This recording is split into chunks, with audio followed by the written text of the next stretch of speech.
এবছর আমরা কোনো ইমাম ও মুয়াজ্জিন সাহেব গরু কোরবানি করব না। ছোট হোক আর বড় হোক, আমরা গরু কোরবানি করব না। আমরা বিডিও সাহেব, ওসি সাহেবের সামনে, সভাপতি ম্যাডামের সামনে আমরা ঘোষণা দিয়েছি, যেহেতু এবছর আর কোনো সম্ভাবনা নেই, আর কোনো আশার আলো আমরা দেখতে পাইনি, অতএব আমরা এবছরের জন্য গরু কোরবানি বয়কট করছি। সরকারের যে আইন, সেই আইনের মান্যতা দিয়ে আমরা সবাই ঘোষণা করছি আমরা গরু কোরবানি করব না। আমরাও একই দাবি তুলছি, গো হত্যা বন্ধ চাই, গো হত্যা বন্ধ করো এবং দেশের সম্পদ গরুকে নষ্ট করে জবাই করে কোনোভাবেই যেন বিদেশে সেটা পাঠানো না হয়, এটাও আমাদের দাবি থাকলো।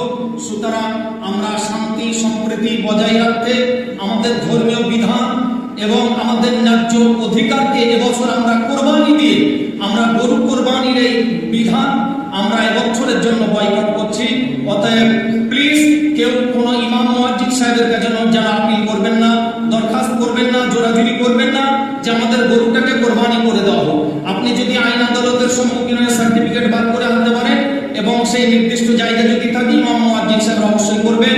আর ছাগল কোরবানি বা যে সমস্ত কোরবানি পশু কোরবানি করা যাবে সেক্ষেত্রে কোনো অসুবিধা নেই। তবুও আমরা সবাইকে বলবো, মসজিদের দায়িত্বশীল কর্মকর্তা যারা আছেন, স্বরূপনগরবাসী যারা আছেন, সকলের উদ্দেশ্যে আমরা জানাচ্ছি, মুসল্লিদেরকে উদ্দেশ্য করে আমরা বলছি, ছাগল যখন কোরবানি করা হবে এবছর আমরা পরিস্থিতির শিকার, সুতরাং কোনোভাবে যেন আমরা আর এক চক্রান্তের শিকারে পরিণত না হই। একটু প্লিজ আপনারা খেয়াল রাখবেন। আপনারা দেখবেন ছাগল জবাহ করার সময় সেটা সত্যি ছাগল জবাহ করা হচ্ছে কিনা, তা ভিডিও ক্লিপ আপনারা ধারণ করে রাখবেন, আপনারা সেটা ভিডিও করে রাখবেন।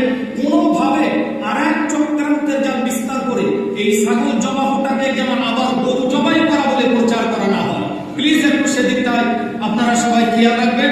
সবাই এবছর ছাগল কোরবানির দৃশ্যটা অবশ্যই আপনারা ভিডিও করে রাখবেন, এই দাবি সকলের কাছে থাকলে। ইমাম মুয়াজ্জিন সাহেবরা এই ব্যাপারে সচেতন, থানার ওসি সাহেব আছেন, বিডিও সাহেব আছেন, তারাও আমাদেরকে সহযোগিতা করবেন, পাশে থাকবে। এই